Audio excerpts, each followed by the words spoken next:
Lumagapak sa kalupaan, narito na sa inyong harapan ang nag-iisang diwata na Diyosa ng maparisan. Binago ko na. Ay, hindi na mukhang yung sa kawatan. Hindi na. Binago ko na siya. Kasi wala ng mga duguan. Oo, wala na. At saka yun, yung ano namin doon, okay na yun.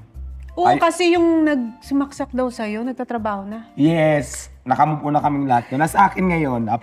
Kamove na kayong lahat. Oo, Pagkatapos kang saksakin. Kaya kami nag-away-away doon kasi parang nababalik. Nag-away-away noong 2016. Ayun nga yung, ayun yung na-news kami before. Yes. Yun ang dahilan kasi sabi ko kung may mga bisyo kayo, pwede kung hindi nyo kayang tigilan, wala naman akong pakialam doon pero umalis na kayo dito sa poder ko. Kasi kaya sila napunta doon sa tulay dahil sa akin, ako nagpatira sa kanila kasi sa kalsada lang kami nagkakilala. Pero kung may mga bisyo kayo, para hindi naman ako madamay, umalis na lang kayo. Ay syempre, ang pinupoint nila is, hindi naman ako may-ari ng tulay. Ayaw nilang umalis. Hindi ikaw yung may-ari ng tulay. Ayaw nilang umalis. Huwag mo angkinin ng tulay. Oo. Nag-away-away kami. Ayun yung mga time na dumating sa point na nagkasakitan, nasugatan ako dito. Yun yung tapos rumampa ako sa presinto. Ayun yung trending ko noon. So, pero ngayon, okay na kami. Yes, yung pala yun. Nagpapatawaran naman na, tapos katunayan kasi nga. gumagamit sila nung time na yun. Oo. Pero nung time na yun, hindi ka gumamit? Hindi. Ay. Nangalaka lang kami doon pero hindi ako nag-drugs. Kasi imagine mo kung nagda-drugs ako ngayon, hindi ko mapalago yung tindahan ko ng ganyan. Kasi doon siya unang nakilala, si Diwata. Pero hindi Diwata talaga palang name mo. Ang full name mo ay? Deo Balbuena. Ayo. Pambrusko no? Deo Opo. Balbuena. Balbuena. Ba't naging Diwata? Sumasali ako sa mga beauty pageant, Tati. Beauty queen din ako at the same time.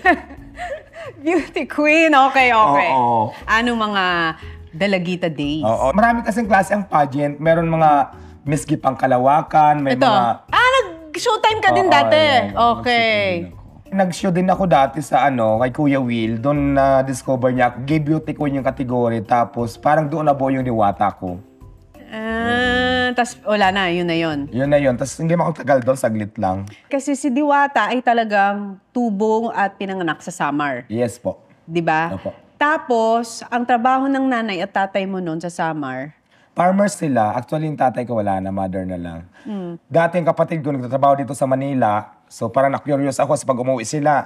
Mapuputi, pag alis doon ng itim. Parang sabi ko gusto ko rin magtrabaho doon. Pumuputi pag... Oo, pumuputi. Naging curious ako. Yung pala, kaya pala sila gumaganda. Pumuputi kasi hindi sila makalabas ng bahay. Gumaganda yung balat nila. Kasi di ba ang mga kapatid ko lang naman, pag pumunta ng Manila, mga katulong lang kami naman, mga boy lang, mga ganyan. Uy, pero wag natin nilalang kasi kung hindi dahil sa kanila, Oo. di ba, hindi gagaan ang buhay ng mga Proud naman kami, di ba? Kasi di ba, yun lang naman talaga yung kaya namin na trabaho. So, proud pa rin kami kasi malaki din ang tulong para sa amin. Tsaka nagiging parte ng pamilya yung mga kasambahay natin, Yes di ba? po. So, ilang taong ka nung pumunta ka dito sa Maynila? Siguro pag hindi ako 17, 18, or 16, hindi ko na matandaan kung anong exact. Basta ganun lang, yung tatlo na yun. Pumunta ka ng Maynila dahil?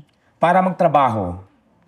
Nung unang trabaho ko, pinasok ako ng kapatid ko, nagtitinda kami ng prutas sa Pasig. Tapos umalis ako doon, pinasok naman ako boy. Tumagal din ako ng mga 5 years. Marami ako napasukan, pero ganun lang yung trabaho ng mga napasukan ko. Yung houseboy, ganun. Oo, mga ganyan. Pero girl ka talaga. Pero girl na talaga ako matagal Kahit na. nung kinuha kang boy, as a girl ka no? Girl pa rin ako, pero yung mga trabaho, pang lalaki talaga. Siya.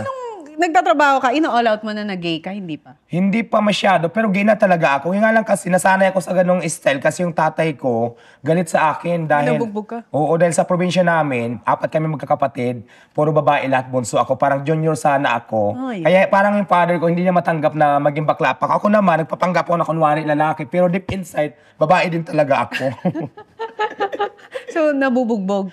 Oo, nabubugbog ako madalas talaga ng father ko noon, pero okay na yon. Di ko